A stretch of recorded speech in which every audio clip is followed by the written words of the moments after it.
Oh wait, my movie was Videodrome by David Cronenberg. Oh my Arrow God. Films. There we go. There you go.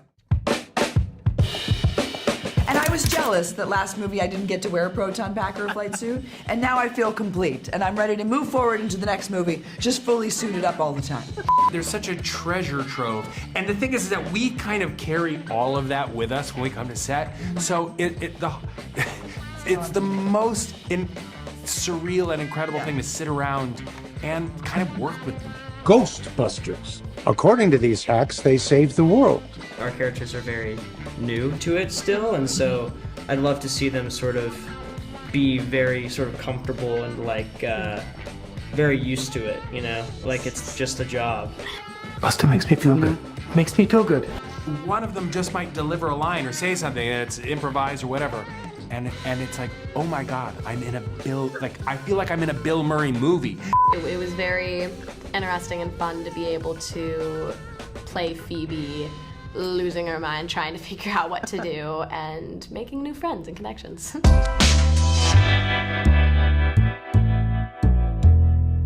Carrie, I have to ask you, I remember interviewing you last time for this movie and for the last one, and you told me that you were a huge Ghostbusters fan from back in the day. So what was it like for you first time you suited up, strapped on the proton pack, and got ready to fight ghosts? Oh man, I have to be honest, it still doesn't really feel real. I mean, I've now seen the movie, but it never stops feeling surreal, honestly. And I was jealous that last movie I didn't get to wear a proton pack or a flight suit, and now I feel complete, and I'm ready to move forward into the next movie, just fully suited up all the time. Paul, I was listening to a podcast with Patton Oswalt, and he was talking about how in between the scenes, you guys would sometimes go and talk to Dan Aykroyd because he had all these amazing stories. Yeah. And I have to imagine working with him and Ernie Hudson and Bill Murray and Annie Potts. You must have been crazy entertained between takes, right? Absolutely. I mean, they're all such great people, and they're fun to hang out with. And finally, the great thing about working on this one was, and this isn't always the case on film sets, we all really sat together. They set up chairs all together in a tent, and no one really brought their phones around, so we would talk in between lighting setups. And over time, I think we all got brave enough to ask a question. And I remember vividly asking Dan Aykroyd, how did Blues Brothers really start? And then what was Belushi like? And then tell me about the bar that you guys had your SNL after parties at. How did that come about? And it kind of set up this, there was just a chain reaction. All of us were asking questions to these legends and hearing stories about movies and shows that we've grown up with our, favorite people, like these icons. And so it was the most incredible experience. Not to mention asking them about Ghostbusters. Yeah. Just everything. For the first time in New York history, a room full of people froze to death in July. It's an unimaginable evil. It's the power to kill by fear itself. Like, literally scared to death? So McKenna, I gotta ask you, since the last movie, Phoebe's arc is kind of interesting with her being sidelined by that classic Ghostbusters villain, Walter Peck. What can you tell me about where Phoebe's at in the sequel as opposed to the original? Well, I mean, like you said, this go around, well, she's a little bit older, but she gets sidelined. She's more comfortable in what she's doing. I mean, the film opens with the family busting ghosts. It seems like something they're comfortable, used to doing. They pass a police car and they're like, they've got it. They do this for a living, and then Phoebe immediately gets benched. And so her entire arc is just kind of figuring out, what do I do with myself? How do I continue to do what I love? How can I prove myself to people who, don't really... It's not that they don't believe in her, but won't let her do what she's good at because of her age. So it was very interesting and fun to be able to play Phoebe losing her mind, trying to figure out what to do, and making new friends and connections. Nice. And Ben, I have to ask you, you get to do one of the iconic Ghostbusters things here, getting slimed by Slimer. So what can you tell me about that day?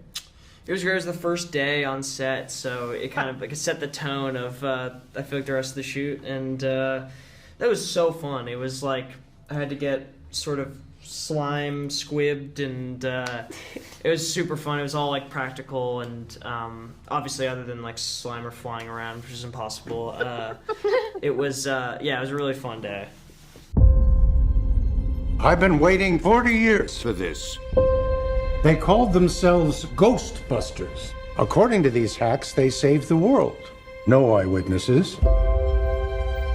And who is found to carry the torch? Descendants of Egon Spengler. Harry, our biggest trending story of the last week has been when you mentioned that you and your husband have 10,000 Blu-rays, and I would be remiss not to ask you about it. We're huge advocates of physical media here, and I was just wondering if you could weigh in on that, because I love physical media. Oh, yes. You know, I guess I didn't understand what we would be losing with streaming. I mean, Tracy really did educate me about the fact that so many of these films are now completely inaccessible if you don't own them yourself. And of course, there are all these companies putting out new imprints of sort of original films and doing beautiful work. And some of them are really small companies and they need support. And so Tracy is an avid supporter of all of these companies. And we've amassed this incredible collection. Like I say, he's kind of a sick man. But I've really come to value it. And I've learned a lot about film just because of the collection in my own basement. And one of the amazing arrangements of our marriage is that I go down there with him and he chooses what we watch, and I never decide. So every night for me is a surprise. It's like not knowing the gender of your child. It's amazing. It's so fun. It's a good one. What was the last thing you watched? Oh my gosh, he's gonna kill me because he's like, what did we watch last night? I'm like, I tweeted it. What was the last thing I tweeted? Oh. Because I was home a couple days ago. I gotta look at my Twitter feed. Okay. I can't remember because I've now been on press junket days. Paul, one question for you. So let's say these movies are kind of geared towards bringing in a new generation of Ghostbusters fans. So presumably these people are going to go back and they're going to watch the old Ghostbusters movies. After they watch those, if they wanted to watch any Dan Aykroyd or Bill Murray movie, which one would you say would be the next go-to for them to watch? Oh, man. Putting you on the spot. I know. Yeah, I mean, that's a real I love so many of them. I might say Stripes because of also the Harold Ramis connection there. Sure. I mean, you could also do Groundhog Day because of the Ramis connection there too. But I'd be like, or Caddyshack. I mean, my God, there's so many. It's impossible to say. You know, like God, and with Aykroyd, Blues Brothers obviously is such a major. All the old SCTV stuff though is so funny. Oh yeah, that's great stuff. Well, you've got all that. Then you can say, like, you like Rick Moranis? You think he's funny? Look at this. God, and I mean, they're the best. There's such a treasure trove. And the thing is that we kind of carry all of that with us when we come to set. Mm-hmm. So it's the most surreal and incredible thing to sit around and kind of work with them. Yeah. Because every once in a while, even during a take, one of them just might deliver a line or say something that's improvised or whatever.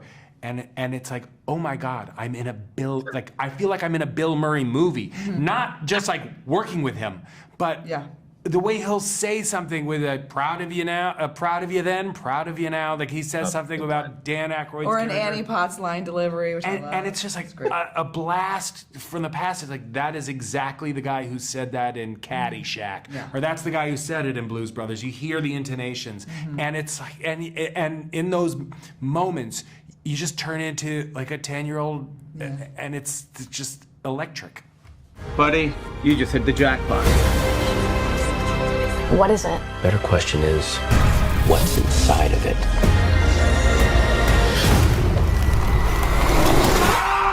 When you guys were promoting Afterlife, you couldn't really talk about the fact that you got to interact with the original Ghostbusters, but now it's less of a secret. And I was just wondering, so what was it like suiting up opposite Bill Murray, Ernie Hudson, Dan Aykroyd, and Annie Potts? It must have been crazy. Yeah, I mean, you it's so, I don't know. You never get used to it. You never get used to it. It's really incredible. To be like among them with the costume on and everything is is like it's an honor, but it's super surreal. Anyway, okay, going forward into the franchise, what would you like to see happen for your characters? Because I could see you guys kind of spinning off and doing your own thing, into like a solo adventure. Do you think that there's room for that in the Ghostbusters franchise going forward? Because it feels like they want to kind of branch off into a couple of different directions, into more of kind of an expanded franchise, right? Yeah, I mean, if we do another one, I'd love to just see like kind of nonstop ghostbusting. You know, like in this movie, obviously, there's a lot of because we're setting up a new villain and we have like the new cast and stuff. There's also like a lot of sort of lore and stuff like that, and like learning about the world that we're in. Unraveling the mystery of Garaka. Exactly, and it'd be cool to just see like that opening scene, if you've seen the film, is like so fun, and like to see that kind of through the whole, like having that sequence, just like nonstop, I think would be so fun.